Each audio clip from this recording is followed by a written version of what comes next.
আসসালামু আলাইকুম, welcome to my channel Saiful services. আজকে থেকে আমরা আমাদের মূল ডিজাইনিং কোর্সটি শুরু করতে যাচ্ছি। আশা করি আপনারা সবগুলো টুলসের ব্যবহার শিখে গেছেন, আর যদি না শিখে থাকেন তাহলে ডেসক্রিপশনে লিঙ্ক দেওয়া আছে, সেখান থেকে শিখে নিতে পারেন। মাত্র 6টি ভিডিওর মাধ্যমে খুব সহজভাবে টুলসের ব্যবহার শেখানো হয়েছে এবং অনেক কার্যকরী ছোট ছোট টিপস দেওয়া হয়েছে যা আপনাদের কাজকে আরও সহজ করবে। আজকে আমরা একটি ডিজাইন ড্র করব, যেটি হচ্ছে সর্বপ্রথম স্টেপ। যে কোনো ডিজাইন করার আগে সেটিকে আঁকতে হয়। চলুন আমরা কম্পিউটার স্ক্রিনে গিয়ে দেখি কিভাবে ডিজাইন ড্র করতে হয়।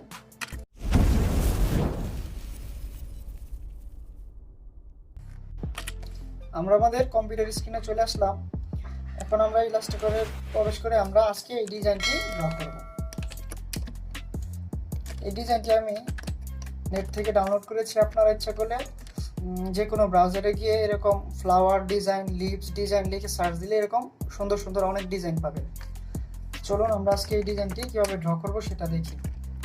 তো আমরা আজকে এই ফুলটিকে ড্র করব। বাকি যে ফুলগুলি আছে আপনারা বাসায় নিজে নিজে প্র্যাকটিস করে নেবেন। আমি আজকে শুধু এই ফুলটিকে ড্র করে দেখিয়ে দেব।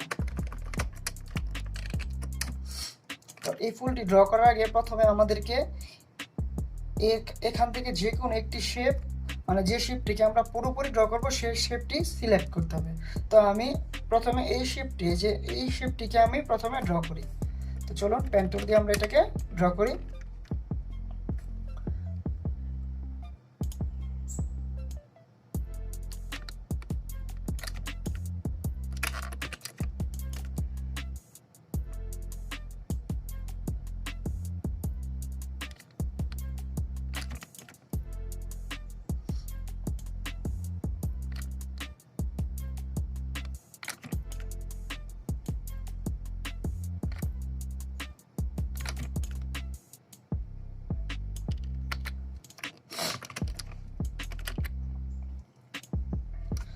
আমাদের কার্ভিংগুলি আমরা ঠিক করে দিই।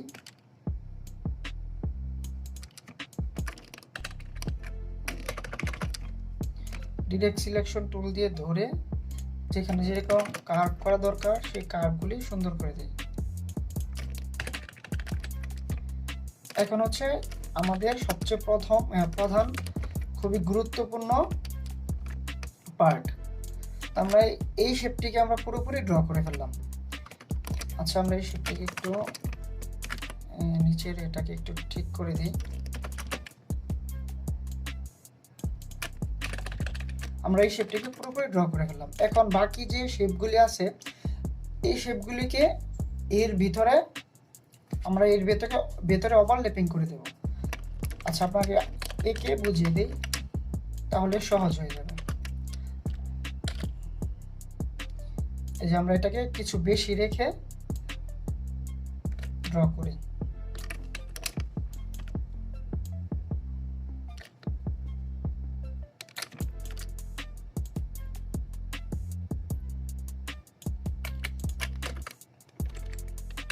এই যে দেখতে পাচ্ছেন আমরা এই যে এই যে ডিজাইনটি আমরা এই শেপটিকে কিন্তু আমরা ক্লোজ করি নাই, না ক্লোজ করে এই শেপটিকে এর ভিতরে আবার এই এইটাকে এর ভিতরে দিয়ে দিয়েছি।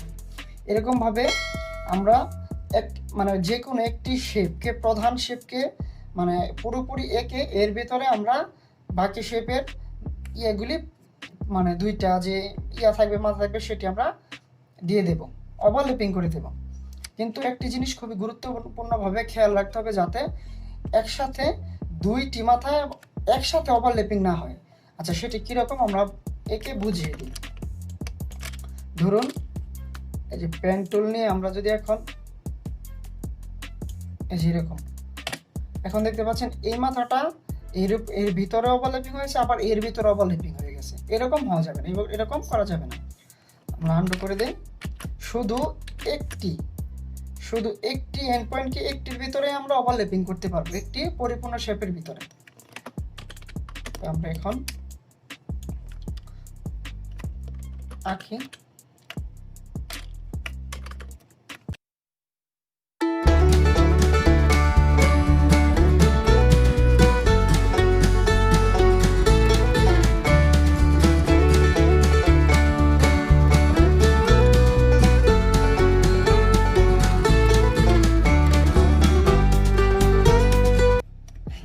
আমাদের ডিজাইনটি ড্র করে ফেলেছি। এখন আপনাদেরকে একটি জুম করে একটি বিষয় দেখিয়ে দিই। দেখেন প্রতিটি শেপ, আমরা যে মূল শেপটা ড্র করেছিলাম এই মূল শেপটা হচ্ছে এটা। দেখুন প্রতিটি শেপ কিন্তু একটি আরেকটির ভিতরে ওভারল্যাপিং আছে, এই যে ওভারল্যাপিং। এখন একটি গুরুত্বপূর্ণভাবে একটি জিনিস আপনাদের মনে রাখতে হবে, কখনোই একটি শেপের ভিতরে দুইটি শেপ একসাথে ওভারল্যাপিং করবেন না। দেখুন আমি যে এই শেপটা আঁকছি, এই শেপটার ভিতরে এই শেপটাই যে এই লাইনটাকে আমরা ওভারল্যাপ করছি, আবার এটার ভিতরে আবার এটা ওভারল্যাপ করছি, মানে কখনো যে আমরা কিন্তু পারতাম, দেখেন এটাকে যদি আমরা এর ভিতরে একসাথে দুইটা ওভারল্যাপ করে ফেলতাম তাহলে কিন্তু সমস্যা হতো, যদি যে এরকম ভাবে রাখতাম একসাথে। কিন্তু দেখেন এটার ভিতরে উপরে একবার ওভারল্যাপ হয়েছে, আবার এটার উপরে এটারই উপর দিয়ে ওভারল্যাপ হয়েছে। তো আমাদেরকে কিন্তু এইভাবে করা যাবে না, এইভাবে করলে আমাদের ডিজাইনটি হবে না। আনডু করি। এখন আমরা পুরো শেপটা যে ডিজাইনটা ড্র করলাম পুরোটাকে সিলেক্ট করব। সিলেক্ট করে উইন্ডো থেকে পাথ ফাইন্ডারে যাব। পাথ ফাইন্ডারে গিয়ে প্রথমে করব ডিভাইড।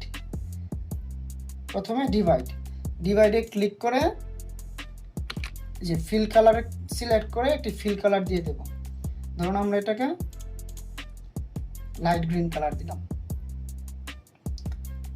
এখন আবার পুরোটা সিলেক্ট করে আবার উইন্ডো থেকে পাথফাইন্ডারে গিয়ে আমরা এখন করব ট্রিম করে এখন আমরা স্ট্রোক কালারটাকে সিলেক্ট করে একটি স্ট্রোক কালার দিয়ে দেব। ধরুন স্ট্রোক কালার দিলাম, লালই দিলাম। এই যে আমাদের ফুলের ডিজাইনটি আঁকা হয়ে গেছে। এখন এগুলি গ্রুপ আকারে আছে, আমরা এটাকে ইচ্ছা করলে যে কোনো জায়গায় মুভ করতে পারবো।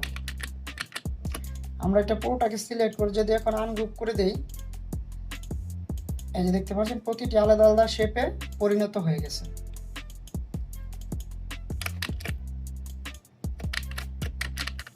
তো আশা করি আপনারা জিনিসটি ভালোভাবে বুঝতে পারছেন। সবচেয়ে মূল যে বিষয়টা হচ্ছে সেটা হচ্ছে আপনারা প্রথমে আন্ডু করে দেই, আন্ডু করে এখন আবার বুঝে আপনাদেরকে। প্রথমে আপনি যে কোনো ডিজাইনের আগে মূল একটি শেপ, মানে যে শেপটাকে আপনি মূল শেপ সিলেক্ট করে এটাকে ড্র করবেন পুরোপুরি। এই যে আমরা এই শেপটাকে ড্র করেছি পুরোপুরি।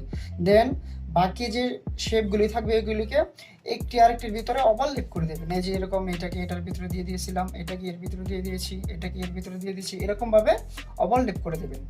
ওভারল্যাপ করার পরে আরেকটা জিনিস মনে রাখবেন, একটার উপরে যাতে দুইটা লাইন কখনো ওভারল্যাপ না হয়, এটা খুবই গুরুত্বপূর্ণ, খুব ভালোভাবে মনে রাখবেন। তো পুরোপুরি ওভারল্যাপ করার পরে আমরা পুরোটা সিলেক্ট করব। সিলেক্ট করে পাথ ফাইন্ডার থেকে ডিভাইড করে ফিল কালার দিয়ে দেব। সোয়াচ থেকে ফিল কালার দিয়ে দেই। আবার পুরোটা সিলেক্ট করে সিলেকশন টুল দিয়ে পাথ ফাইন্ডার থেকে ট্রিম করে এখান থেকে আমরা স্ট্রোক কালারটি সিলেক্ট করব। স্ট্রোক কালারটি সিলেক্ট করে একটি স্ট্রোক কালার দিয়ে দেব। আমাদের ডিজাইনটি হয়ে গেছে।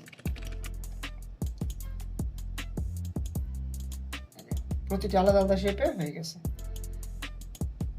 তো আগামী ভিডিওতে আমরা দেখব কিভাবে এই ফুলের ভিতরে শেড, এই যে দেখছেন চিকন চিকন যে ডিজাইনগুলো দেখছেন, এই শেডগুলি কিভাবে দেওয়া যায়।